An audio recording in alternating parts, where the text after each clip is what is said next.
RPN is not responsible for the views, actions, statements, or opinions of its guests, advertisers, or even its viewers. The information contained on this program is not to be construed as medical or legal advice.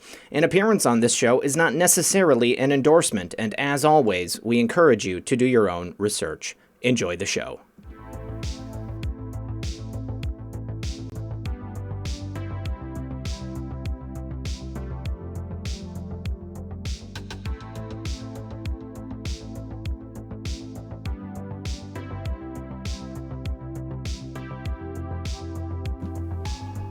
Good afternoon, Patriots, and welcome to another edition of Occam's Razor.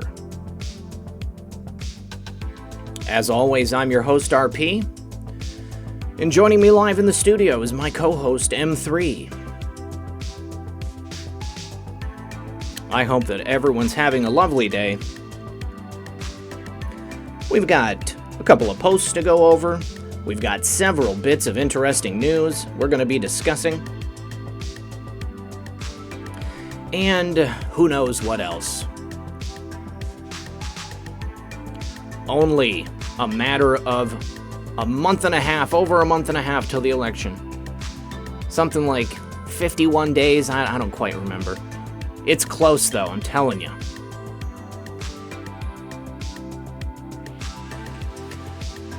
What's up, Brooke Castle? I saw your question earlier about playing the bagpipes.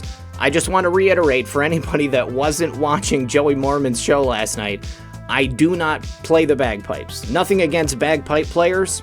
I've just never even touched a set of bagpipes. I'm not saying it wouldn't be interesting. I'm not saying I wouldn't want to try to play the bagpipes, but I mean, it's a rather specific instrument. I played the clarinet.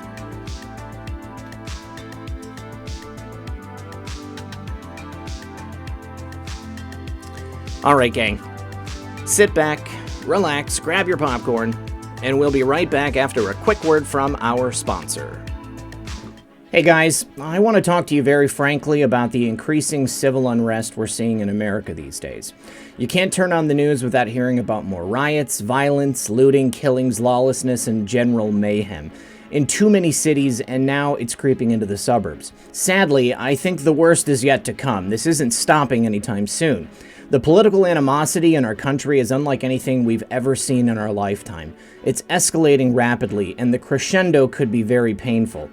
Therefore, this will certainly be the greatest survival challenge we've ever faced. Don't feel bad if it seems that you're almost powerless to stop it. We're all in the same boat, and a lot of people feel that way. However, I want to focus your attention on what you can do to survive. Priority number one in times like this is to make sure you have enough food to eat. If and when the system falls apart, you're going to need it. And I'm not trying to scare you, I just want to prepare you. You see, those who know what's coming are using today to protect themselves and their loved ones from the uncertain future we all face. I know you're not willing to be a victim, but these days, anything can go wrong at any time. And that's why self-reliance and emergency preparedness are vital requirements, no matter who you are. If you know me, you know I fully endorse my Patriot Supply. They are the only source I personally use and trust to get through the tough times ahead, and you should too. Right now you can save $100 on a full 4-week supply of delicious, nutritious meals your whole family will love. My Patriot Supply makes it easy to be prepared at all times, and saving $100 off a full 4-week supply of food is just too good a deal to pass up. The future is so uncertain. I urge you to go to preparewithredpill78.com and get ready now. Once again, that's preparewithredpill78.com. Do it now. Tomorrow might be too late. And remember, when you support my sponsors, you support this channel. Welcome back, everyone. Thank you so much for joining us. Methods, how are you today, my friend? Man, I'm doing good. Just looking at this this article about a forum coming up. I didn't give it to you in the show notes because I just found it. Okay. But yeah, they're going to be doing this forum at Harvard or through Harvard about the rise of hate and extremist ideology post 9/11, and they're going to be discussing our favorite Anon and comparing it to Al-Qaeda. That's insane, however, not wholly unpredictable. You know, what's interesting is that they are so focused on hate coming towards them, towards their token groups, yet completely ignore the hate that is being broadcast out of their side of the aisle. This movement are people, basically. We are not a hate-filled group. What's really interesting is that we talk about looking at people for the quality of their character, okay? For measuring their worth by who they are and their deeds. And these people can only quantify people by their physical characteristics, it seems. And if you don't believe the prescribed narrative, and if you don't follow along with what they want you to do and say, then they label you as such, an ist or a phobe or a hater, and then you are now on the list, and, they're coming for us. Unfortunately, they're coming for us. I appreciate all of you coming here every single day and hanging out with us, and being willing to stand on the worth of your own character, okay? Putting forth your best foot and staying on task with what it is that you believe, not being willing to compromise yourself for your ideals because somebody, a nameless, faceless person in an article on the Daily Beast or some other leftist publication wants to tell you that you're a bad person because you've exhibited wrongthink. I'll be very interested to see what this this elite Harvard gathering has to put out. You know what else is funny to me, Methods? Is that, it's almost like all of the placation over the last, decade or so towards groups like AQ, trying to soften their image in the public eye. And then all of a sudden, when it's convenient for them, they're going to bring them back up as a boogeyman and try to label us as being somehow comparative to that group. It's insane. Yeah, because they've spent the last couple of years slowly, talking trash about us, creating this paper trail, the bullet points of what this movement, has done allegedly and what we all believe, even though not all of us believe some of the stuff that gets said. Yeah. Not necessarily by Q, but just, certain topics in general. We all just try to have just the open discussion, but they build it over time. And now what they're trying to do is denounce things because of what QAnon says about it. So if we're against it or we make a bunch of noise about something, that's all you need to hear. If QAnon's against it, then it must be crazy. They don't know what they're talking about, so don't listen to it. They just use it as like a catch-all. Yeah. So any type of fringe belief in some type of subject or research just gets labeled as part of this whole thing. I saw it just, yesterday on Twitter. I mean, I see it on a daily basis. People saying, like, because you believe this, this, and this, you're crazy, and I don't subscribe to the idea of the Great Awakening or what it is that, this anonymous poster on the board is saying. When, in actuality, all of those things are just individual topics of research that might be relevant to some people, but it doesn't mean that all of us believe the same thing. We are not a homogenous group. We are simply a group of people with a common goal. We care about our country. We respect our president. We respect the placement of the office of the president. We respect the sanctity of the Constitution, but that doesn't mean that we all have the exact same thoughts and beliefs. Now, I will tell you one thing that I think we can all agree on, something that we are all against, is crimes against children. Right? Crimes against children, like this guy right here. His name is Jerry Harris. He's a surrogate for Joe Biden, or he was a former surrogate for Joe Biden. I don't think they're going to be trotting him out on the campaign trail anytime soon. Right. But he's got a show on Netflix. Well, how interesting is that? We just had the whole cuties thing take place. I think we've had other questionable things happening on Netflix in regards to children in the past. And then, of course, we have the Obamas, we have Susan Rice, and now we have Jerry Harris. Jerry Harris, who is on a show called Cheer. I bet you they're going to pull it real fast. It's not going to be on Netflix anymore. So get your torrents out, guys, if you want to go ahead and see it and maybe see if there's any clues you can pick up from the episodes. But Jerry was sending lewd images and messages to a couple of 14-year-old boys, some twin boys who are also in the Cheer community. and he was trying to lure them in and get them to send him things. Now, Jerry thought he was going to be smart. He was going to do it over Snapchat. Now, for anybody who doesn't know what Snapchat is the messaging app of choice for the younger generation, because they can send things and it disappears. You only have like a couple of seconds to look at it or something like that. And if you send something and somebody saves it or they screenshot it, it sends you a notification, and I guess you can't trust that person anymore. But he thought that he was going to be cute by sending things to these young men through this application. Well, they were smart enough, because there's two of them. There's twin boys. So one of them gets a message from Sicko Jerry here. The other one took a picture of it with their phone, and they were smart enough to hand it off to the FBI. So Jerry got raided. The FBI came in, and I would imagine they took all of his electronic devices, probably every picture in the house as well, and anything that could potentially hold, the most terrible images that you can possibly imagine. But how surprised are you, Methods, that a person of this type of character might be directly associated with Joe Biden, and not just a casual association, like directly associated?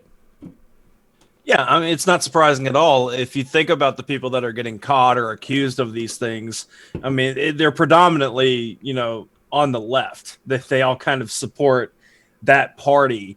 And so I'm not surprised about it. I'm also not surprised that they're trying to do things like using Snapchat and trying to get away with it. Chris D'Elia is one of the ones that learned that quickly. They actually caught him during a podcast when before all the allegations came out against him. He's a comedian, for those that don't know. He was talking about Snapchat on a podcast, and as soon as he learns that the images don't go away if they take a screenshot of it or take a picture of the phone, and you just see him die inside on camera. Yeah. And then these allegations came out shortly after that. But yeah, to your point, I'm not surprised at all. And I'm not surprised that also has to do with Netflix. I mean, if you think about it, it's almost like a prerequisite to have that kind of filth mentality to be over there now, if you really think about it. I mean, more and more stuff keeps coming out about Netflix, and it's just not surprising. But yeah, it's also not surprising he's tied to Biden. Yes, we're constantly told we have more than we know. I've tried to be very generous with people. Guilty until proven innocent. It's important to me to not just rush out and accuse people of doing things, even though we may suspect that there are illegal things happening. It's important to give somebody the benefit of the doubt from a legal perspective. Now, personally, in my mind, I'm condemning them on a daily basis. You take a look at something. Where there's smoke, there's fire. It's pretty obvious. Now, we have another instance of these potential CP crimes taking place with somebody who is important at Netflix. And you have to wonder, just how far does this go? How many other people are going to be implicated in stuff like this? Now, that is not to say that everybody who has a show at Netflix is immediately of the same type of character. Okay, we don't want to start commenting on anybody who has a Netflix show and saying, you're involved and it's your fault, because each of these productions, they're all done separately. Okay, maybe sometimes they share a producer or they share some people on the crew. But this is, I don't want what happened with Chrissy Teigen to happen with, everybody else that's involved at Netflix. Now, we'll go ahead and probably keep a closer eye on a lot of those people. I would certainly do some digging on additional board members, probably look heavily into the people who are involved in this show. But that's what research is about. You got to do the research and build the evidence so that you can then make a case to say that someone has a more than high likelihood of being guilty of a certain type of crime. So the thing about Jerry Harris is that he hasn't been charged yet. I believe that the FBI is probably going to sift through all of the messages and the images, anything that he has that can be saved. They're going to look through all of it. And once that investigation is complete, then they will charge him with the, greatest possible crimes. So I'm looking forward to that. Now, just so you know, this took place in Illinois. Jerry Harris lives in Naperville, Illinois, and he's 21 years old. Now, USA Today was the first to report on this, and just so you're aware, Cheer is a documentary series which chronicles Navarro College cheerleaders and their plight to win the U.S. National Championship. Now, would it surprise you also, Methods, to know that they have scored 6 Emmy nominations? Why is it that every time you have like a questionable show, these people seem to reward each other? You know, like they're like, you know, ooh, Jerry Harris is on that show. We need to nominate them for 6 Emmys. I mean, not that an Emmy nomination means anything, but these people, obviously, they know each other. They know their predilections. They all work together for a reason. There is a major reason right there why Hollywood is infested with these people, because they protect each other and they lift each other up. And when they can, they laud each other with awards. Yeah, and it wasn't Cuties, didn't that get, it won Sundance? Yes, and Sundance, who was founded by a convicted PEDO.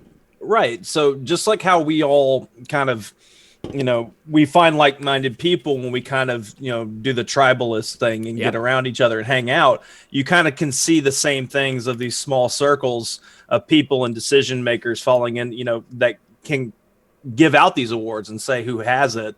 It's not that surprising about that either, that they're going to reward each other, because it does help them move on. You play the game and keep quiet, will make your resume look good and give you better opportunities. So yeah, absolutely. All right. Well, before we move on, though, and I'm seeing this in the chat, and maybe Wheezy Girl can confirm it. Apparently, tomorrow is Wheezy Girl's birthday. What? So, since we're not having, we don't have Occam's Razor tomorrow, I know I'll have my show. But we want to make sure that we say it on this channel. Happy birthday to Wheezy Girl out there. We really appreciate everything that you do for us in this chat. You've been around for a long time, helping us out. And so happy birthday to you. And let's give us 17 in the chat for Wheezy Girl.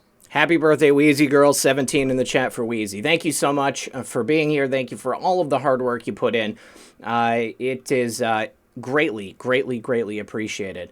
All right, so moving on to the next story. So what do we have here? Just a reminder, because obviously we have the show on Thursday. That'll be the 17th. The 17th is the start of the siege at the White House. I don't think that that date was chosen, just randomly. I think that's kind of interesting that they chose the 17th. But there is expected to be massive protests there at the White House, all around the White House. They are planning to lay siege to the White House for a full 50 days until the election. Now, this is an ample opportunity for them to do something just, really crazy. I mean, think about how many people they could potentially have there. And what they might be used for. Methods, the first thing I thought was if the election results are contested in any way, you've got a virtual French Revolution right there at the gates of the White House. And, depending on how many people there are, I mean, if you had all of those people storming the gates of the White House all at once, I mean, it could potentially be really bad. Not to say that the president wouldn't be protected, but, I mean, we don't need a massacre. Right. And the last time that they were there at the White House causing all the problems, you could tell that they wanted an injury or, God forbid, the killing of a rioter where they can lay it at the feet of Trump. And just that, it reminds me the whole, sieging on the White House and trying to get in and all that. It reminds me of them trying to do that to Area 51. Do you remember that last year? Absolutely. I remember that. Yeah. I imagine it's going to be just as stupid as how that played out. But yeah, like you said, it's stationing a riot in like that kind of like insurgency right there for the election. If you think about it, they're just going ahead and moving their troops over there to do that. Yeah, definitely. All right, so we had several posts last night. Yesterday was my day off. I had a video all queued up that was pre-recorded so that I could take the day off. And didn't get a chance to go over these posts. So there's some really good ones. We had an infographic, a meme proof that was posted by Ananon on the board. And it put together all of these pictures from the social media accounts of people involved in these fires. Now, remember that image of the Antifa firefighters standing there with the flag. They had a kerosene can and they had a chainsaw. Okay, the implication was that these are the people who are involved with setting fires in this area. I believe this is from Clackamas County, the same place where they had the reports of telephone poles being cut down, and all of those links that we had that were posted a couple days ago on the 13th. Which led to all of those articles. Now, I had more than one person email me, and I'm obviously whoever sent me the emails did not watch the show the other day where I let everybody know this. Our favorite Anon, when posting those links, there's a kill box around the link. So you have to cut out the link and remove the kill box. Otherwise, the link is dead. It doesn't work. And it looks like perhaps yes, it's been fixed since, but there was an error with it because of the formatting on the various aggregator sites. So there was a low-res image that was posted with this proof, all of these different social media images and lines going through. So we've identified several of these people in this image. We've got evidence showing them going from the Portland area to Washington, D.C. We've got the cars in several different locations. We've got images of them in cars. Also on their Instagram, photographs of them buying the water and the kerosene cans, which you can see right there. And, it's some pretty good research, okay? The Anon who put this together, or the Anons, good job. Really, really good job. So because this was a low resolution image, our favorite Anon posted it again in high res so that you can blow it up and look at it. Now, let's go ahead and we're going to go ahead and do that. I'm going to pull this up as large as we can so we can get a look at these guys. So this person right here in the center is this guy over here. It's also this guy over here, and it's also this guy over here. Now, you can see him standing, taking a picture of himself in front of a fire. Doesn't seem to be all that concerned with putting it out. Now, you've also got Twitter profiles, you've got Instagram profiles, and you've got all the personal information. So we're not going to go into that portion in detail. I don't want to have this video taken down for posting personal information, but you guys can go ahead and take a look at that post. It's really, really good. Now, in the next one, we get the definition of a patriot, a person who loves, supports, and defends his or her country and its interests with devotion. And then there's several additional definitions, but they're all along the same line. And then we have an image of some of these guys from the Black Bloc Brigade lighting a flag on fire, and we get the definition of insurgency. Insurgency can be defined as the organized use of subversion and violence to seize, nullify, or challenge political control of a region. Domestic terror. I mean, this is obviously the exact same thing that's happening right now.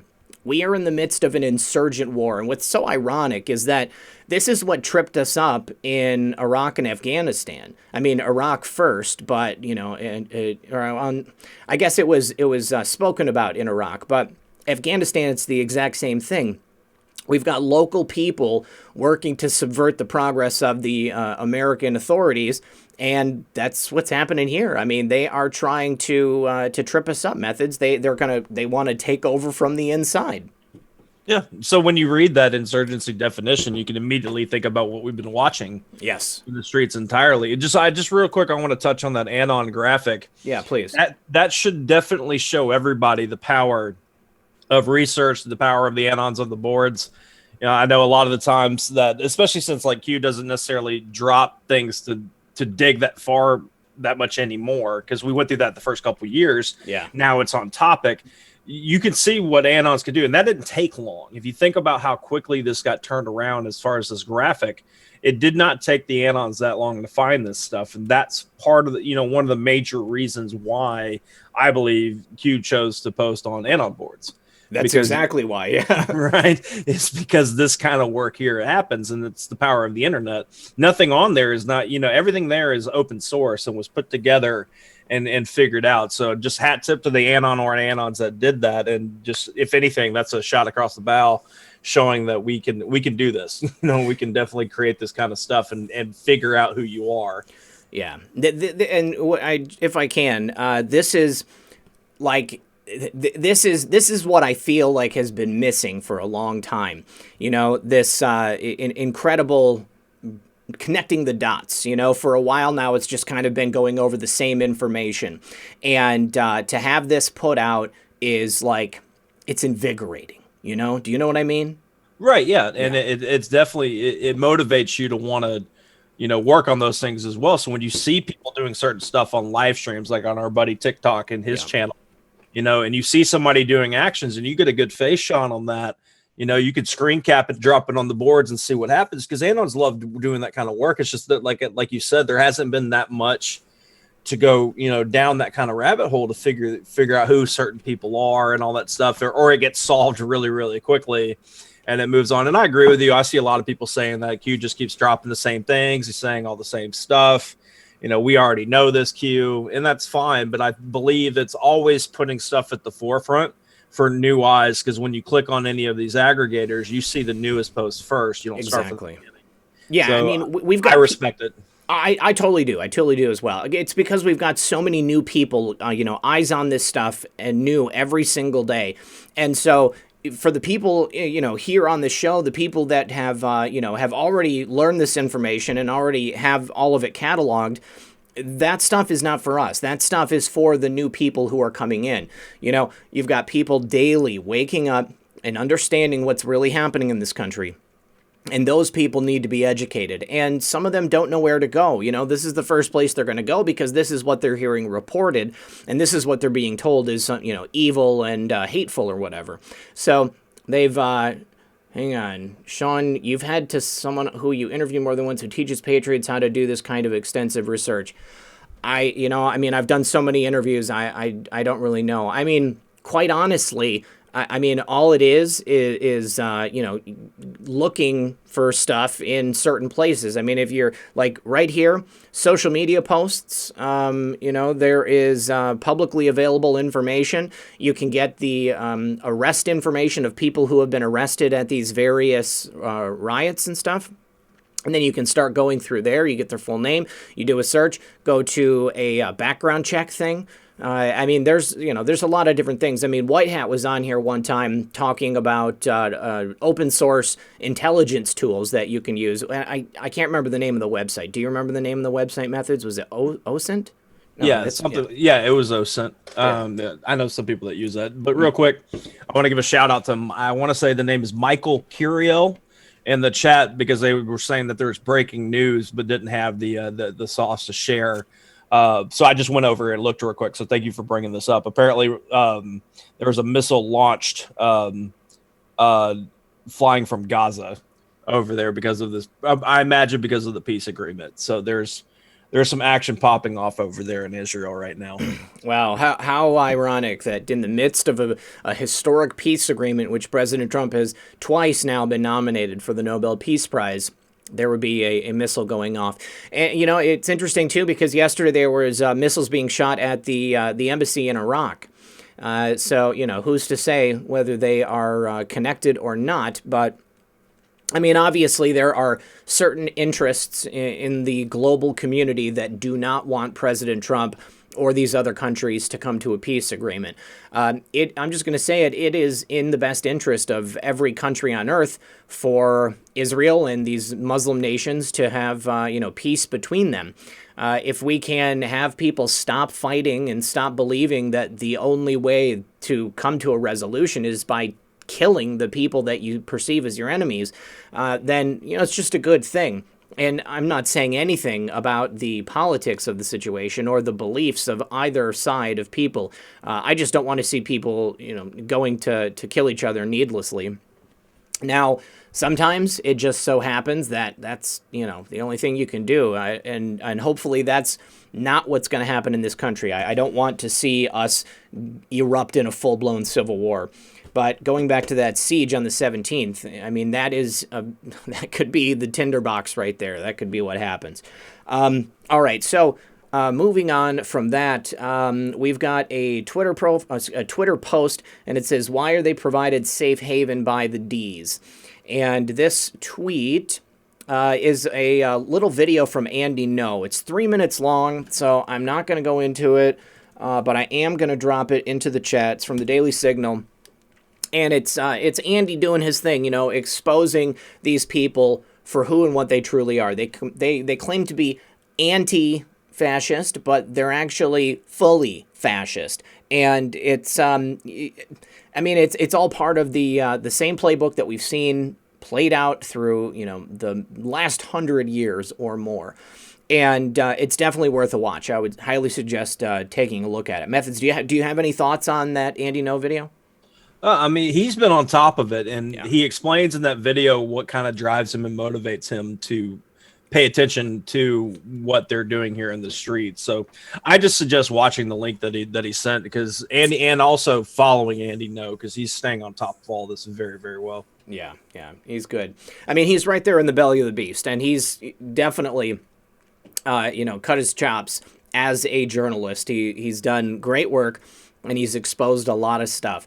Okay, so next, we've got a tweet from Catherine Harridge, and our favorite Anon says, who is financing? Follow the pen. So, there's a whistleblower, I guess, from the Portland protests, guys. Now, according to this DHS.gov internal email, which was obtained by CBS News, former acting undersecretary for intelligence and analysis Brian Murphy wrote colleagues on July 25th that the violence in Portland was not opportunistic, but organized. And here is the email showing it. And he just lays it out. It says, myself, I'll read the highlighted section only. Myself and INA leaders have been reviewing the Portland FIRS, OSIRS baseball cards of the arrested. Oh, that's interesting. They produced baseball cards of the arrested. And FINT, that would be foreign intelligence if I'm not mistaken, as well as the ops info. The individuals are violently attacking the federal facilities based on those ideologies. We can't say any longer that this violent situation is opportunistic. Additionally, we have overwhelming intelligence regarding the ideologies driving individuals towards violence and why the violence has continued. A core set of threat actors are organized, show up night after night, share common TTPs, and drawing on like-minded individuals to their cause. Threat actors who are motivated by anarchist or anti-Fa or a combination of both ideologies to carry out the acts of violence against state, local, and federal authorities and infrastructure they believe represent authority or represent political and social ideas they reject. So there we have it. Okay? I'd like to see the FBI Portland come out with something now saying anything other than these are just, opportunistic protests by people who want equality among the races. Right, and we've also got Shift that's wanting to push and make this whistleblower thing a part of an investigation, of course. Mm-hmm. And so I'm really glad that we have that just in news. I dropped the link to you earlier, but I'll drop it again here, and I'll drop it in the chat. There's been an update about it, and there's already documents and witnesses emerging that's taking apart this entire narrative about the whistleblower. Mm-hmm. It's happening a lot faster. I think they know how to deal with this stuff, seeing as how we dealt with it with Ukraine and all that. We just drop the documents that you can, redact what you need to. Let's just go ahead and take apart these narratives, because they know that they're going to be doing this pretty much every day. There's going to be something that comes out to attack the president. So, So this is good. This is great that there is a whistleblower that's revealing this information, because it's going to take all the steam out of the narrative that these are just a bunch of, they're just stupid kids that are showing up and they want to, make the police be good guys. It's clearly organized and orchestrated. And like our favorite Anon said, who is paying for it? Okay, is it Act Blue? Is it George Soros? Is it people directly in the Democratic Party? People like Kamala Harris? I mean, she's certainly bailing people out of jail. There is just a wealth of information waiting to be released and discovered, considering the damage that's happened in our country. And, I wanted to mention the 14th, that section in our hallowed document, the Constitution, but I don't know how we can do it. So just for anybody who doesn't know, our friend Frank from Quite Frankly got his channel shut down until December because he was planning a show with a constitutional lawyer to discuss that 14th section of that document. And it's baffling to me that they can take him down for speaking with somebody who's an expert on the matter. But I really think that this could be coming up here very shortly, based upon our prior coverage of it. And now if we've got this one whistleblower coming out and saying, you know what, I've had enough. I'm not going to sit here and listen to the Portland FBI lie about this stuff, saying that these are just, kids who want equality and are working for a cause. These are insurgent actors on the streets of America who are working to disrupt state, city, federal government, trying to remove President Trump from office as their ultimate goal. And I gotta say, I'm looking forward to what the DHS brings out, fully. 100%. And since we brought up, quite frankly, I also want to, give him a shout out. I imagine he's probably doing plenty of other stuff, maybe even sleeping instead of now. But we want to give a shout out him and Lauren, his girl. They had their baby girl yesterday, Aurora Rose. So congrats to you, man. If you hear this. If not, that's cool. But make sure you go over there. His Twitter is @PoliticalOrgy.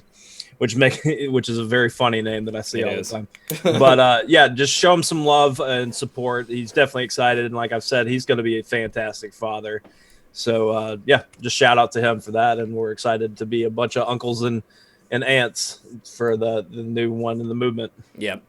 All right. So the next posts we've got 4 posts that all go together: 4709, 4710. Ooh, shoot, hold on. 4711 and 4712. So. Starts with Julian Assange, and then we get Seth Rich, and then we get John Brennan, and then we get Guccifer 2.0. So how do these all 4 go together? Well, obviously Julian Assange was given the DNC emails, most likely by Seth Rich. Then Seth Rich was murdered. What do you think? Could John Brennan have had something to do with it? And then Guccifer 2.0 was created, in my opinion, as an operation to pretend that they were the ones that were responsible for getting those emails and hacking into DNC stuff. So we've got this organization which is a sequel to Guccifer 1.0, and Guccifer 1.0 himself methods. He said that Guccifer 2.0 was an op.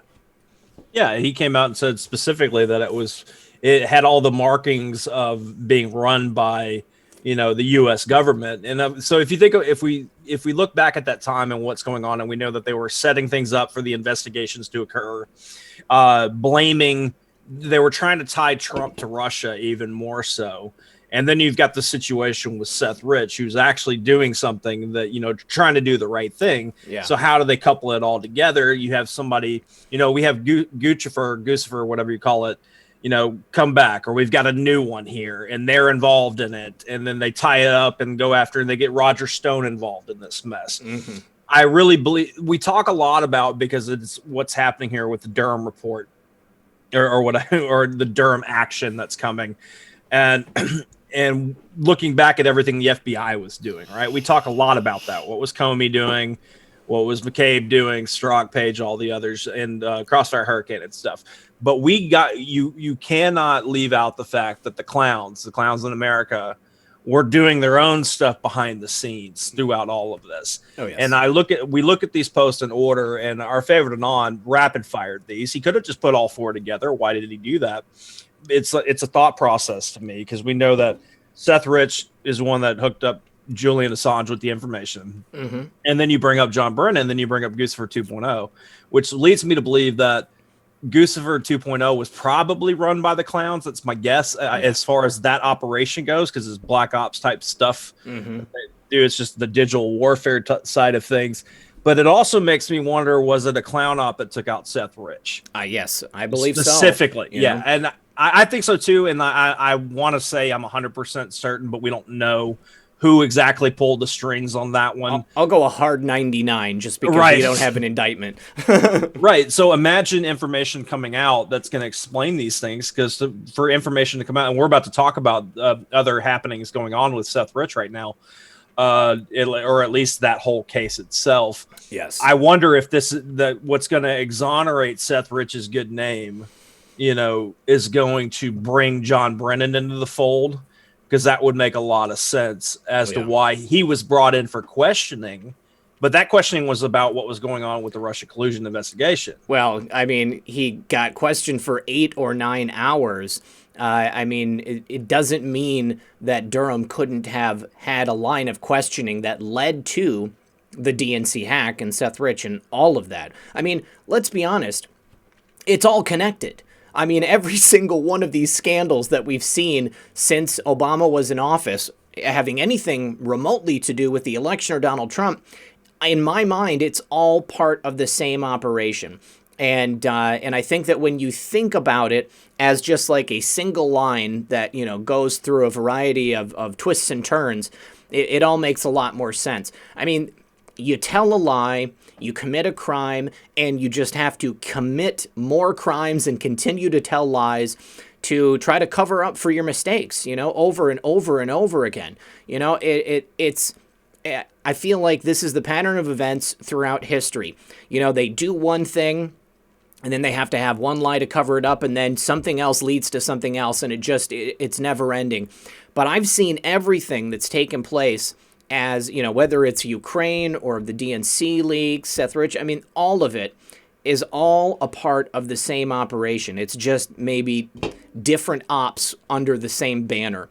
And the reason you mentioned this Seth Rich lawsuit, I mean, it's interesting timing because Sean Hannity and Lou Dobbs are being deposed for this lawsuit right now.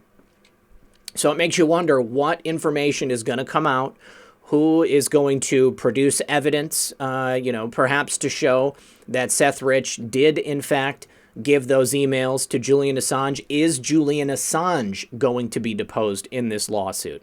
But I tend to think, Methods, that under those 8 or 9 hours of questioning, there's a good possibility Durham could have somehow gotten to this Seth Rich whole situation.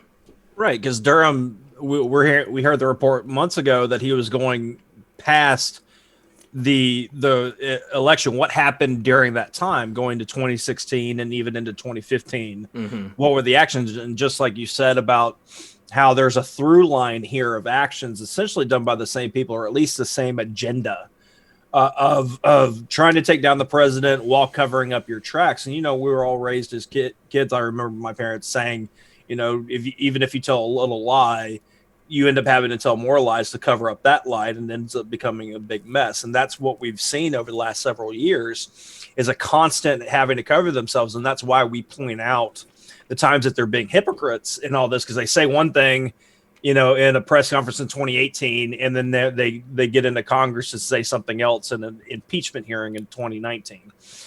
So we try to, it's good to point those things out, because we have to expose that it's just a bunch of lying going on. It's a bunch of manipulation. Just real quick before we move on, Red Pill, we got 3,400 people here hanging out with us. We really do appreciate that. 1.2 thousand likes. If you guys don't mind turning that thumb blue, that would be great. And thank you for any donations to Cash App and PayPal. We do appreciate it. Yes, I appreciate that, you guys. So we've got, let me just cross that off. So in the next post, 4713, now this goes back to something that I just said on the show. I've said it, I've harped on it, but it was like just over the weekend. We were just talking about it. We've got a tweet from Bill Binney. Bill Binney is actually on Twitter now, and he did a thread in regards to the Mueller team and Spygate and all that stuff. And he says, regarding Mueller team deleting text messages, this won't do. If the government wants those messages, all they have to do is go to NSA Stellar Wind database and pull them out, as all SMS going over the cell network are captured and stored forever. Devin Nunes knows this, okay? I've said this just the other day. They have absolutely every bit of digital evidence. It does not matter that the Mueller team smashed their phones or forgot their passwords, wiped their phones. All of that data, all of their communications, every illegal thing that they discussed trying to entrap the president, they have everything. The NSA has it all. Wizards and Warlocks got it on lock. Yeah, and so there's obviously a timing of how this information needs to come public, and I know our favorite anonymous referred to certain things. Like we got all the text messages from Lisa Page and Peter Strzok. Not all of them, but we got a bunch of them. And then our favorite anonymous talking about there being way worse ones out there. Yeah. So I do believe that there's a certain timing that needs to happen on this stuff being made public entirely. But if they have that, then I imagine that they would also be doing that, searching through that for other information from the past, if you think about it. Any communications at all. Right. You know, and what's great is our favorite non, all he says, already done.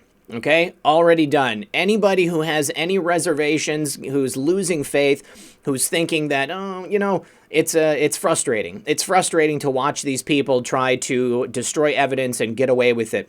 But it doesn't matter. They can destroy these phones all day. Do not do illegal things through your phone on a federal phone, nonetheless. Or if you are a private citizen, don't break the law and talk about it. Okay, don't break the law at all to begin with, but do not collude and enter into a conspiracy with a bunch of people trying to take out the president of the United States. If you do not want to end up in prison, you will, and they're going to do it. All right. And then finally, just a nice little nod to us. Hold the line, riders. Justice is coming. All right? And that's really the whole point of everything that we do. Justice is coming. We are making our way there. It's just a matter of being patient, guys. It will happen at the perfect moment. They are making the cases. It probably took a lot of time to sift through all of that digital data. But they've got it, man. They've already got it. We can all just sit back and relax. I'm so excited about it. I totally agree. And Scott Smith in the chat says wiping their phones gives evidence of their complicity. Exactly. That's a very, very good point. Because if you think about how Barr talks about things, because we don't get to hear from Durham, I would love for him to do press conferences, but they talk about having to prove, you know, what was the reasoning? Do they have motivations for stuff? And if anybody has that, Barr just did an interview recently talking about that. Mm-hmm. That if they can prove things with evidence, that they of their goals and motivations, was there a motivation behind the action, and then did they actually do the action? And we have that on paper. And then he says, yeah, people are going to be charged, and that's the exciting thing for us, you know, partly because we're tired of waiting for it. Yeah, I get that for everybody. I try to give people slack about that because I understand how frustrating things can get, but you can kind of see things setting up to be so. Because do you expect for Trump, or the plan that is the Trump administration, to take our country back? Do you expect for him to just keep taking punches from the media on a daily basis and them lying about him? A new whistleblower, a new book, a new, you know, my sources say this. You imagine him taking that for the next 50 days and not having ammunition of his own ready to rock? Absolutely. Absolutely. Right. And then in the chat, Philly Garden American Patriot says, I agree, Red Pill 78. Yet we have the Fourth Amendment privacy. We do, but their destruction of their phones, it gives evidence, or it gives motive for them to be covering something up, and it allows for them to go get warrants to go sift through that stuff. Just because it exists on a database doesn't mean that people are just there reading all of our text messages. Imagine the full volume of digital information that is in that database. They have to very specifically know what it is that they're going to look for. And if they did this in an improper manner, then it would not be admissible in court. So they have to have a warrant. They have to have reason to go looking for it specifically. So don't worry, our Fourth Amendment is intact, in my opinion. Yeah, I mean, if there's an investigation going on and people end up, you know, being involved in that, they can go to the Stellar Wind thing. So, all right, well, we need to look through the communications that they were having during this set of time, right? Not necessarily all the way back. And that's how it's supposed to be. Obviously, under Obama's America, his administration, and before that, and we could thank Bush for setting a lot of this stuff up.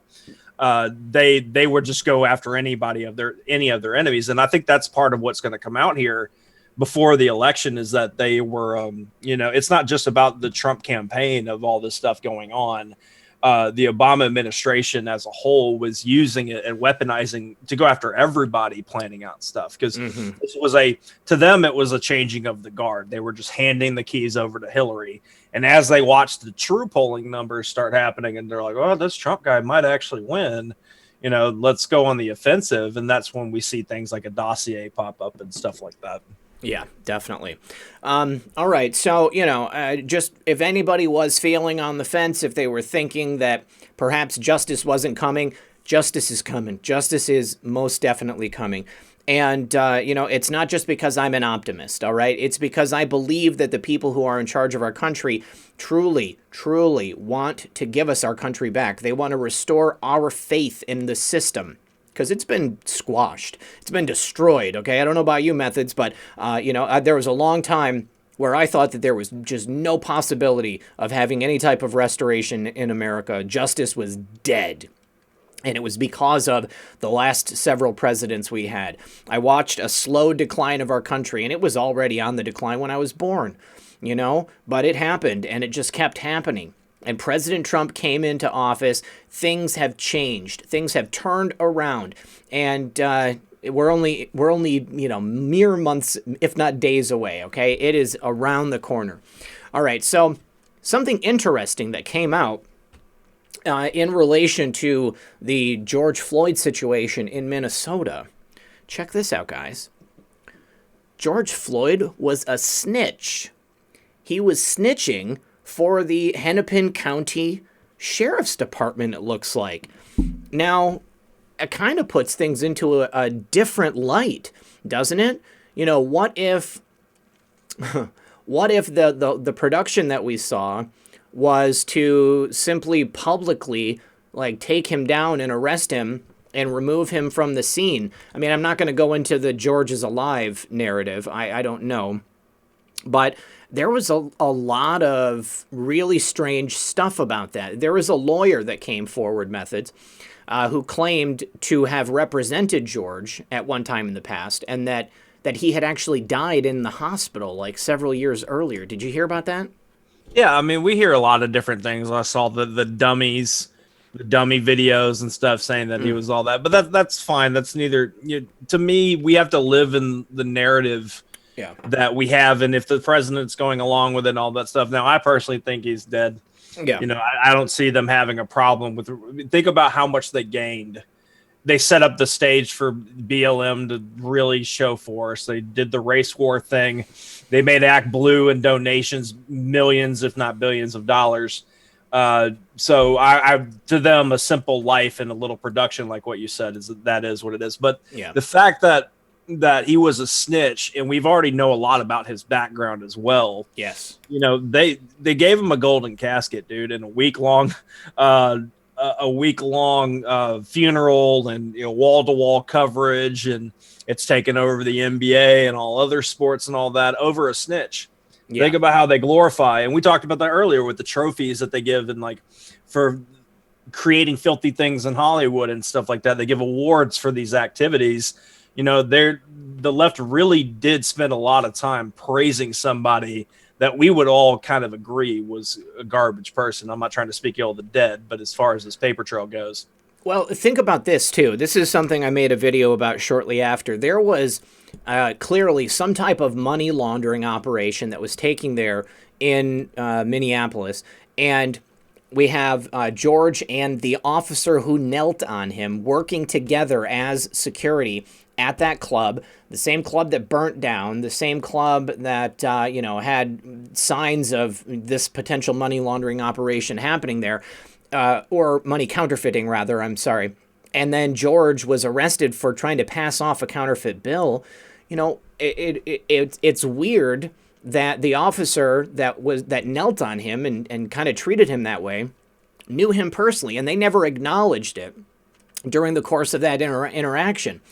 And it was speculated back then at the time. I said, what if this is personal and, and not racially motivated? But no, it had to be racially motivated. That was the only way they could get their narrative together to start all of this unrest happening all across the country.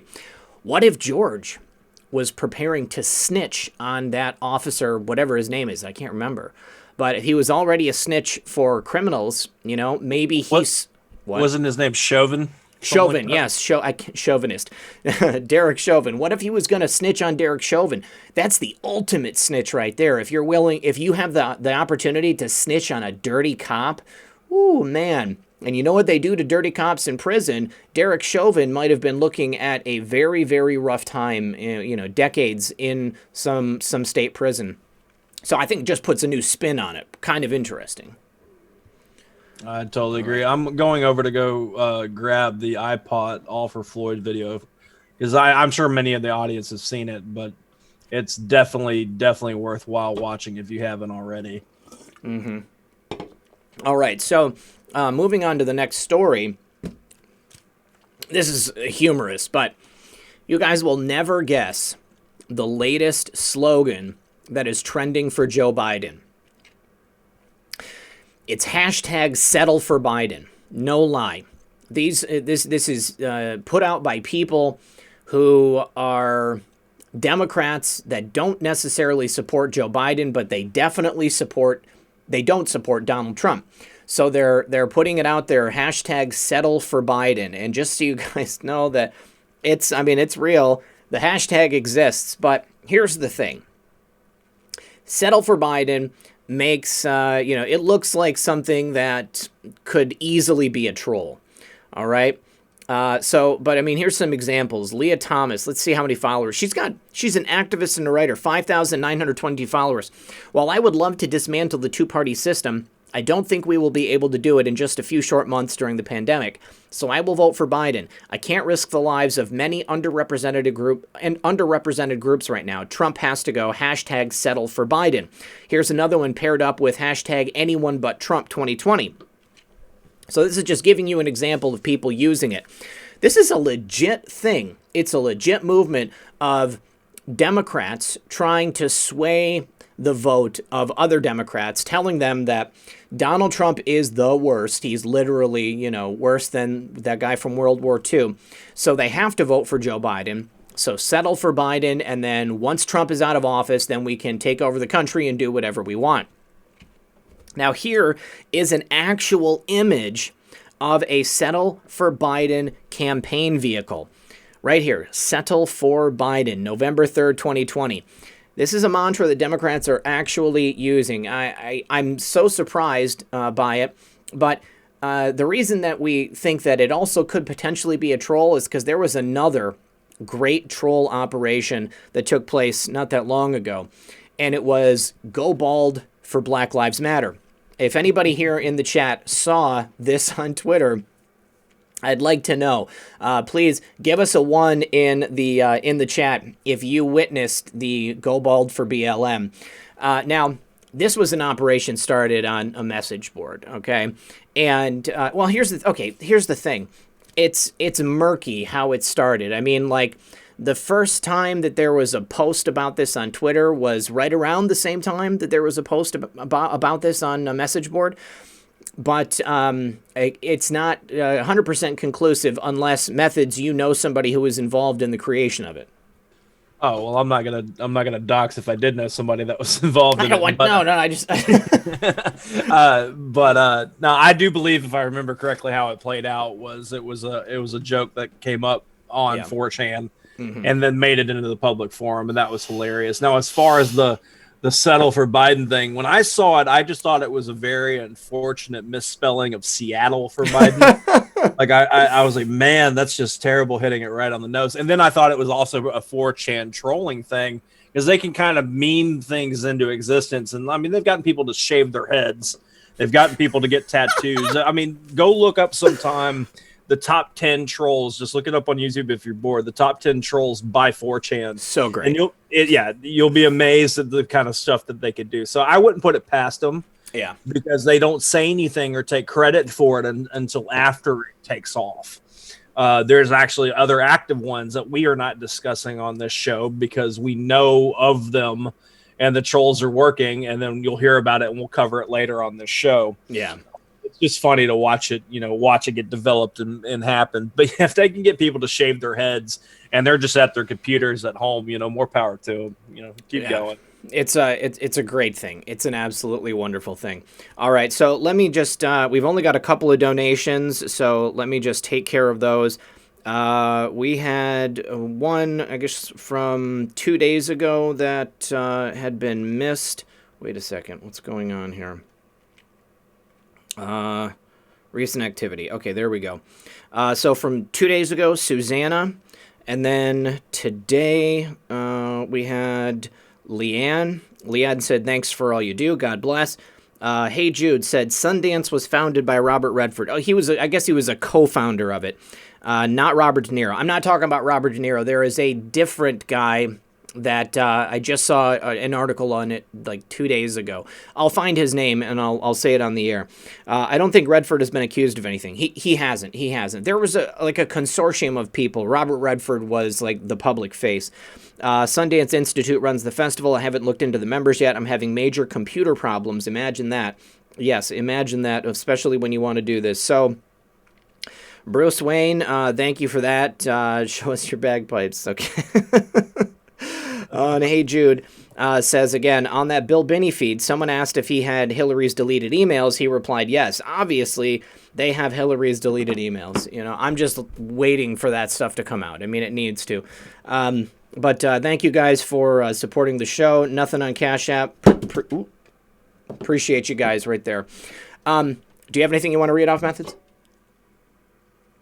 No, I'm good. I had a few come in on the last show on the last show when I promoted the Cash App because I finally got it after all this time people saying it. So I'll just give an overall thank you. Okay. To everybody doing that.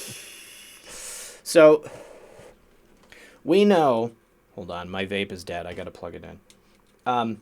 We are well aware of the political leanings of the founders of the BLM organization. Well, it turns out, this is also not very surprising, turns out that the founder is also an avowed occultist. So she is basically right in lockstep with the views, I guess, of the Democrat Party. You know, I mean, Marxism and occultism, I mean, they go hand in hand with this stuff. Now, I saw a video a couple of months ago, actually, that said that Karl Marx himself was a Satanist, and that I can't remember what came first, the chicken or the egg, but there was an undercurrent of Satanism that was baked into communism. And clearly, you know, they don't have any room for God in their political beliefs. But you know, it's not something that's too not something that's too surprising. And there is some video, I guess, of them engaging in some type of a ritual, and it's just kind of a strange thing. So I'm gonna drop this into the chat.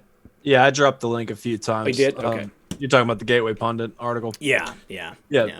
And Jimmy James in the chat says blue thumbs matter. So yes, if you guys don't mind turning that thumb blue thumbs matter. But I'm not surprised about this at all. We talk about it a lot. We're not just trying to say that we're right about it. Is that this is the battle between good and evil. You know, you could you dress it up, give it a title, make it Black Lives Matter, and act like you're being saints trying to, you know, save everything. You know, and stand up for an entire culture, and it's because it sounds honorable.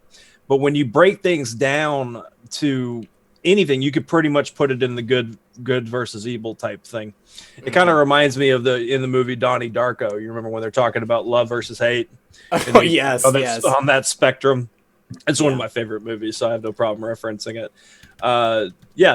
Pretty much you could do that because it puts things into perspective. But it is interesting to find out that that they are practicing occult ritual things, because this is evil hates the president. You remember how many reports we were getting right after Trump was elected about witches doing like scheduled hexing on the president and anybody in the administration? That went on for the first year, and then it kind of conveniently got quiet. But it's not like they just gave up. You know, they're still doing these things. Absolutely. Now, I just want to comment. Somebody asked in the chat where my episode with Aussie Brett is, and I think maybe it's time to give everybody just a little primer in how YouTube works. This is the homepage for YouTube on the desktop. It may look a little bit different for me because it's my channel, but if you look here, the top videos, it's going to be like my most recent video and what's live. So because the most recent video is a live video, they're showing it twice. Actually, hold on just a second. Can I Can I view it as if I am somebody else? Let me go ahead. No, view as a, oh gosh. View as a returning subscriber. There we go. Okay. So when you come to my page, this is what it looks like. And you've got playlists, okay? Red Pill News, right here, this playlist. This is the 6 p.m. news show, Monday through Thursday. Then you've got every episode of Occam's Razor. Then you've got every episode of my live streams. The live streams are the Friday, Saturday night shows, okay? Aussie Brett was my show on Saturday, so it's right there. Then you've got every episode of Comfy Sunday, the show on Sunday nights. Then you've got every episode of Quarantine that we did. Then you've got every episode of the financial reports I do a couple times a month. And not least, you've got every upload in order right here. So if anybody ever wants to find a show, you can very easily go here. That's on the homepage. And then if you go to the videos tab right here, it's again, every single video I've ever done in order. Then I've got another section for playlists. Then you've got the community section where I post stuff like this, announcements about the show. And then here is my About page, which has means to contact me, etc. So if you are at all confused about where to find anything on my channel, I hope that helped. And if you go on your phone, then it's kind of similar. It's just smaller. So there you go. If anybody wants to find anything right there. And then just in case you don't know, I will go ahead and drop that episode with Aussie Brett into the chat. And if anybody hasn't seen it, go ahead and see it. Now, Brett, that was his first time coming forward. He is a new whistleblower. He doesn't have, like, you know, the polished air of people who have brought forth information like on a regular basis.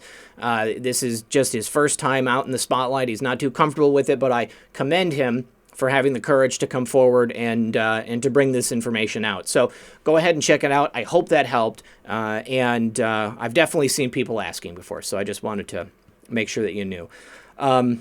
Okay, so I do appreciate you explaining how things on a phone are smaller than they are on a computer. I really appreciate that part. If I could have showed it on a phone, I would have. But there was some unrest that took place in Lancaster, Pennsylvania. Methods, it was like there was a guy who came at the police. He was wielding a knife. Yeah. I mean, that's pretty much what was going on here. Yeah, sure. Yeah, go on. I just wanted to see if you had any more insight. Okay, so this guy, he runs at the police. He's got a knife. He's over his head like this. I don't know if he was screaming anything, but clearly he was not in a good mood. He didn't want to stop. He wouldn't put the knife down. So they were forced to take action. They used force against him. Well, as a result, there was a riot that took place there. And there were a lot of people. I want to say that this was already a demonstration.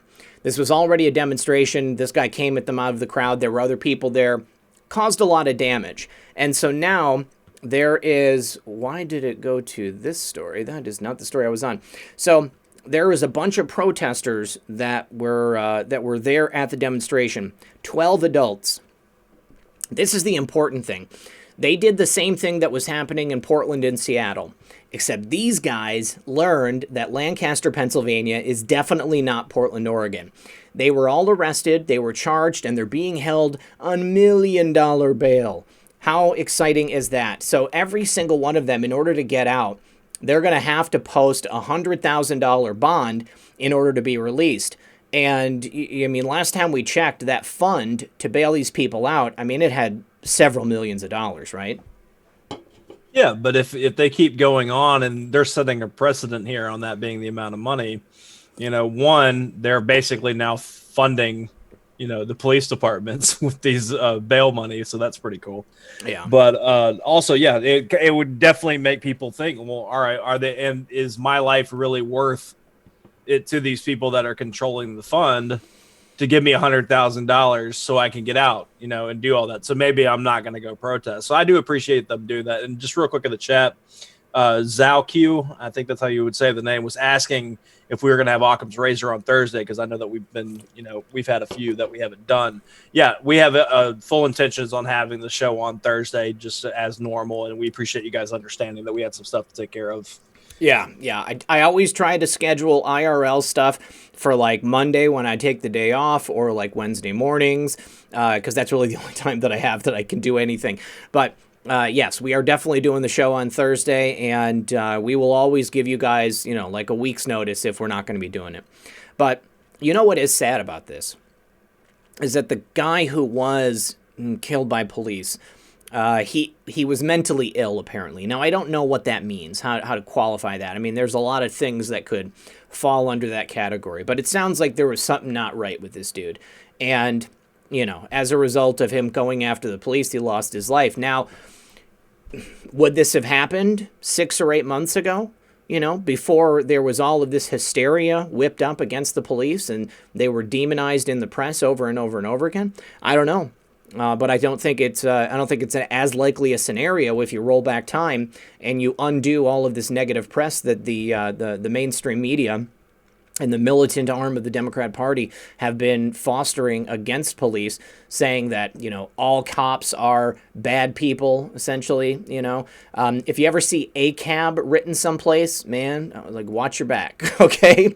Because right. ACAB is a phrase that they write places, and if you've got, like, if you live in an area where ACAB is written on a wall or something like that, there's a good chance there are some dangerous people around there, so just be careful. But it's a shame, and it's a shame that they have essentially brainwashed all of these people and gotten them to the point where they're totally comfortable just giving up their freedom and destruction of property and putting people's lives at risk. I mean, I would have thought after Kenosha that people would have chilled out, but apparently they don't learn. No, not at all. And you're correct about the media. They've been fueling this for a while. I actually have a meme I'm about to send out on Twitter so everybody can have it. I saw it earlier, and it says, when the media is behind your movement, you aren't the resistance. Yeah. And that's very, very true, because they've created this environment to where now if any one thing happens, and I'm not trying to degrade this life, whether, he deserved it happening or not, they take that one situation like George Floyd and they make it to where now it's a global thing, because there weren't riots just in protest stuff here. If you remember, we were seeing videos of it happening overseas for something that happened here in the United States. So it just gets blown up. So it's really not their revolution. It doesn't look as big as the presentation that we're given by the mainstream media and on social media. It's not that big. Carrie Mitchell says that Kenosha had some action last night. I haven't seen any reporting on it, so I don't know what went down. But I mean, jeez, Pete's, man, these people are not going to stop. I mean, they're just going to keep going. It's very important to me that we have federal government actually taking action. I mean, I don't think that the state and local governments are going to do anything about it, because they're happening in Democrat areas. It's going to have to be the federal government that does it. And I do believe that President Trump is going to try to not do anything until the very last moment, because the second he does, they're going to call him a dictator and an authoritarian. But I think that honestly, I think his base would probably expand if he did choose to do that. But he doesn't want to have to. So obviously something we got to keep our eyes on. And I hope that everybody here is and remains safe. It's a dangerous time, you guys. It's a dangerous time. And especially if you live out west, if you're living in California, Washington, or Oregon. Now, we opened the show talking about all of those various arsonists. There was another one that was caught on camera. This was in Kelso, Washington. And, it just goes to show you that no, climate change is not causing these fires. And this guy was caught on video. And I think the guy who caught him was a man named Reza Torres. He posted it to Facebook. And the fire was lit at his mother's home in Washington State. And we've got a quote from him, actually. He said, "Never had my heart stop beating. My mom and daughter were put in danger today when some, excuse my language, effing dumb A decided to light my mom's tree on fire while my daughter and my mom were home. Everyone was screaming, getting their hose to put the flames out. If this is funny and people think it's a joke, it's not. My family was put at risk this morning, including my neighbor. I have never been so sick to my stomach. Thank God everyone is okay. Thank you, and shout out to the Kelso Police Department and Kelso firefighters for protecting my family and rushing to help. I can't thank you enough. Thank God my mom has security cameras outside and was able to give the evidence to police. Please pray this guy is caught. Never been so scared in my life. I hugged my daughter, who was in tears. I can't imagine how scared she was. Now, there is the footage available, and I'm going to go ahead and drop the link so you guys can go ahead and watch it. And if you live in Washington or you live in Kelso, oops, that's the wrong one. If you live in Kelso, Washington, then perhaps maybe you will recognize this person. But, I mean, I just wonder how much it's going to take before the authorities in these states start publicly acknowledging the true cause of these fires, especially now in light of this whistleblower evidence that has been given by somebody at the DHS. Yeah, and if anything, especially watching that meeting of everybody on that Zoom conversation that Q tagged, it is at least being discussed as the possibility as of a few days ago, and they can't really deny it. So I agree with you. It's going to have to come out further. And I do believe, and it's not just because Q keeps tagging or bringing it up, that Trump is going to go full in on these anti-fascists are a domestic terrorist group. I believe that that's going to be made a formal thing. They're going to show evidence of this as such. Needs to. It's probably going to be a bar presser like what he's been doing with Operation Legend type thing. Mm-hmm. And they would announce this and give the justification for it. And if I know not everybody agrees with, you can't tell people, you've got to show them. And they're like, well, you're showing us by allowing our cities to burn and people get attacked in the streets. I understand that argument, but past that point of showing them, well, then you've got all this evidence that the entire United States has seen. You've got cities on fire, and then you prove what caused it, and it's not climate change. Mm-hmm. It's actual people in hoodies and stuff, lighting stuff on fire. That would be, to me, how you can make sure it doesn't come back again, or at least, gets put off for decades until history chooses to forget it, I guess. Yeah, absolutely. Now, Marcella in the chat said, I live in Kelso, and this morning a small convoy of military vehicles came in. That bodes rather well for the people of Kelso. Now, if you can get us any specific, pictures, videos, if maybe, if you want to go around, if you are safe to do so and see if you can interview anybody, please send me the footage and I'll put it on the show. That's good news. I'm very happy. And we could back that up because when Trump was doing that little round table that he had when Newsom was there trying to sell climate change like an old used car to the president, he talked about how the military were there. He was talking about how there's already military in action when it comes to these fires specifically. Mm-hmm. I think that's where the investigations go, because that turns it into, the military is going to be handling this stuff, so they would know about it. So yeah, that backs it up for sure. Yeah, go for it, dude. All right, so this is another bit of good news.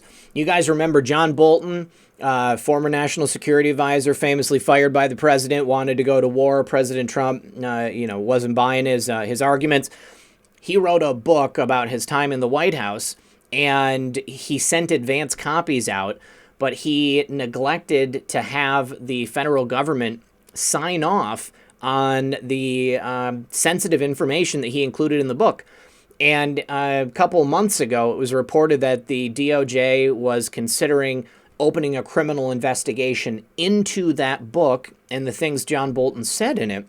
And John Bolton seemed at the time like he just really could give a rip, I mean, he did not think that anything was going to happen to him. Well, wake up John Bolton, because the DOJ has officially opened a criminal investigation into the information included into that book. There have been a grand jury summons that's been sent to his publisher and his literary agent. So that is great. Now, unfortunately, the story is from the Wall Street Journal, so we've only got that information. I will tell you that the publisher is Simon and Schuster, and his literary agent is Javelin. And they want to speak to all of them. This is important stuff here. John Bolton could have potentially revealed very sensitive information in that book in his efforts to try to defame the president. And if he did, then clearly, he needs to pay. Let's go ahead and get that taken care of there, DOJ, Bill Barr. Right, and I'm trying to remember because we did the dig when that book was announced on who was publishing this, and I can't remember off the top of my head. Maybe the chat can help us. But Simon and Schuster, they publish a lot of there's a lot of books connected to these people, and I think Simon and Schuster is a part of that. Yes, absolutely. Now, a little bit of additional intelligence from due diligence. He says, I believe the National Guards of all states are working with the Marines instead of working under each governor. Now, isn't there a special connection between the Marines and the president? The president can directly command the Marines or something like that. I feel like I remember that. I don't have any sauce. Yeah, and I remember it as that being the case. Yeah. So, interesting. So if the National Guard is working with the Marines and not working for the governors of these states directly, then that means that's going to kind of cut that middleman out of there, because clearly the governors, they could easily just deploy them and then not have them do anything or take any real action to stop these people from destroying their states any further. So the Marines can go ahead and direct them as to how to proceed, and that's a good thing. Now, the something we haven't talked about much yet on the channel is this new book from Bob Woodward. And I didn't talk about it because I thought it was just a nothing burger. He recorded President Trump talking about the way he was handling the announcement of the beer bug crisis. And, President Trump said that, he didn't want to panic people. I mean, what else are you supposed to do when you're the president?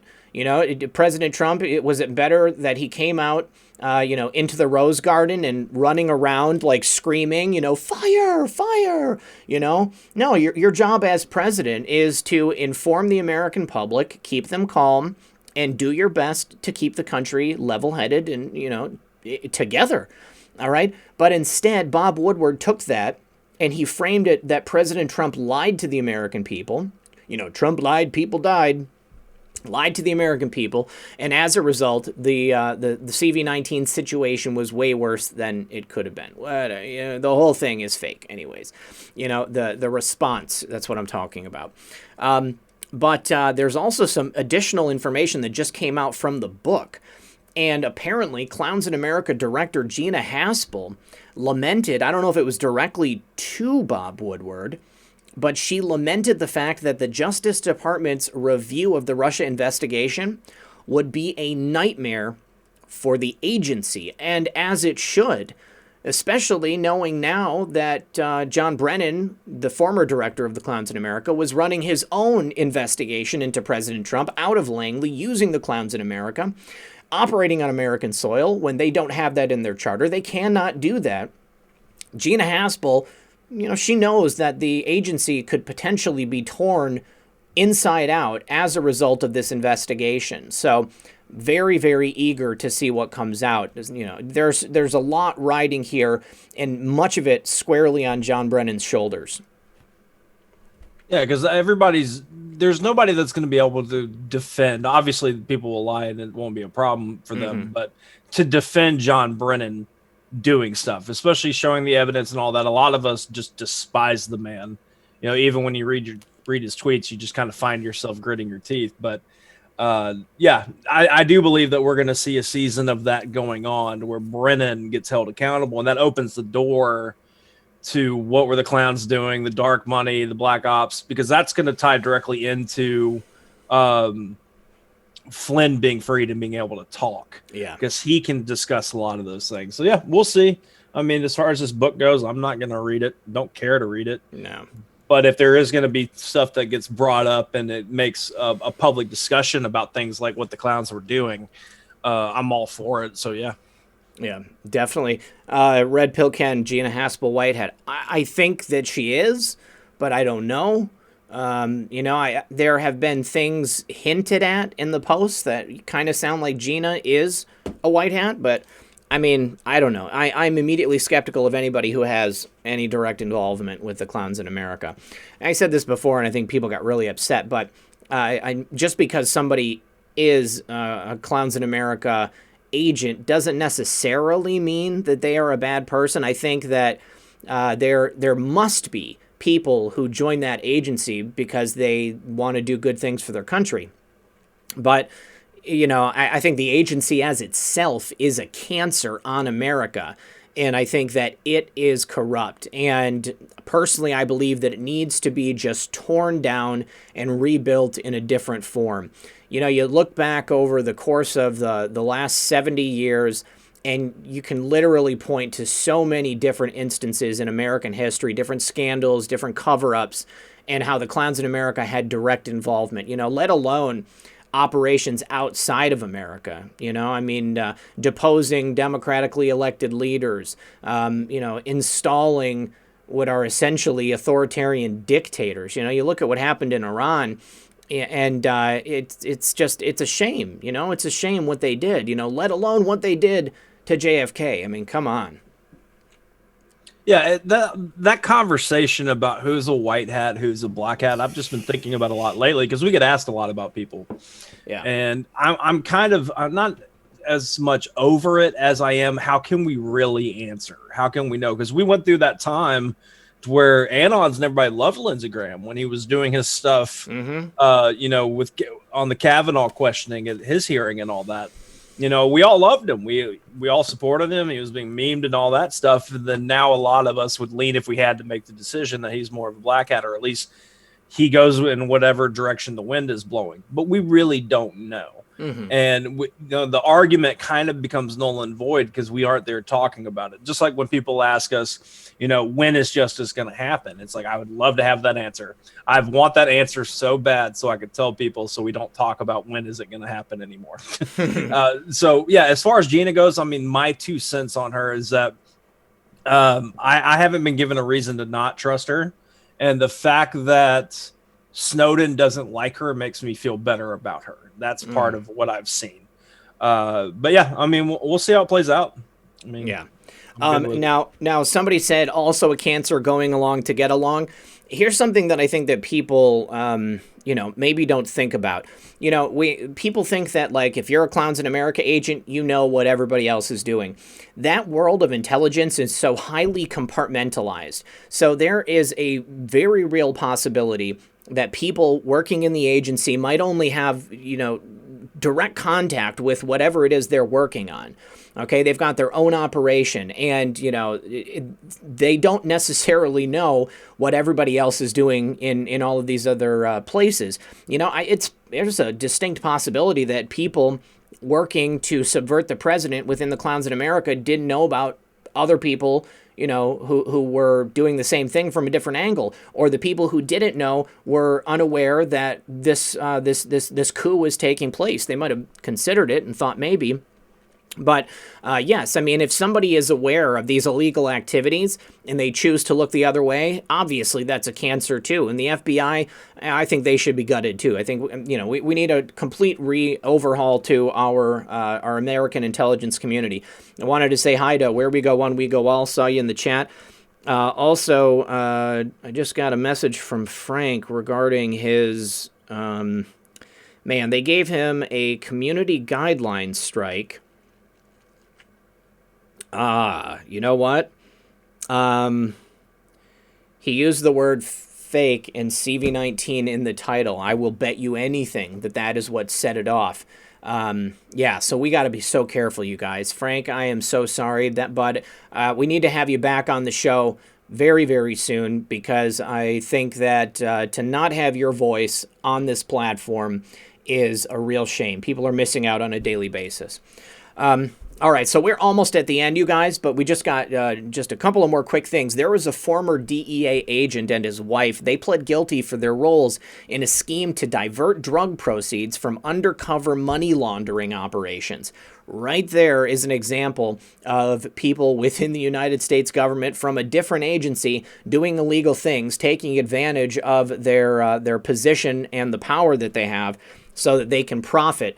Now, they probably thought, well, we're taking down drug dealers. It's okay. It's just some drug dealer money. Who's going to know? Nobody's going to miss it. But honestly, they're stealing from the American public. And when you can compromise yourself just a little bit in that way, then it becomes very easy for you to compromise yourself in other ways. So don't do it. Don't do it. Yeah, I mean, I know that we don't have much time, but Yeah. Red Pill's right about that. If you make a decision, you're like, oh, it's not that bad. It's a slippery slope, and it ends up becoming where you aren't who you used to be because you started just making decisions that wouldn't be normal, right? Yeah. Just do the right thing, man. That's all any of us need to do. Just do the next right thing, and I promise you will be okay. All right, you guys, thank you so much to everybody who has been hanging out with us for the last hour and a half. 3,900 people here, 2,100 likes. Please consider leaving a like on your way out the door. Thank you to Methods once again for another successful show. And thank you to all of the mods for keeping the chat comfy. I will see you... Real quick before we go, I'm dropping 412 show. It starts at 4 p.m. Eastern for everybody to check out. So, and thank you guys again for hanging out with us. You guys, I completely forgot, before you go, I need to ask for prayers for Amy, a viewer of the program. She just lost her husband, and she asked for prayers for her and for her children. It was completely unexpected, and I meant to open the show with it, and I completely forgot because I didn't write it down on my notes. We just exchanged emails earlier. Please pray for Amy, you guys. And Amy, I don't know if you're out there, but if you want to reach out to people, then this is the time to do it, okay? We're all here for each other. We got to continue to be here for each other. And even if one of us goes home, we are never truly gone. All right, you guys, I will see you again tonight at 6 p.m. for another edition of Red Pill News. Good luck, and God bless.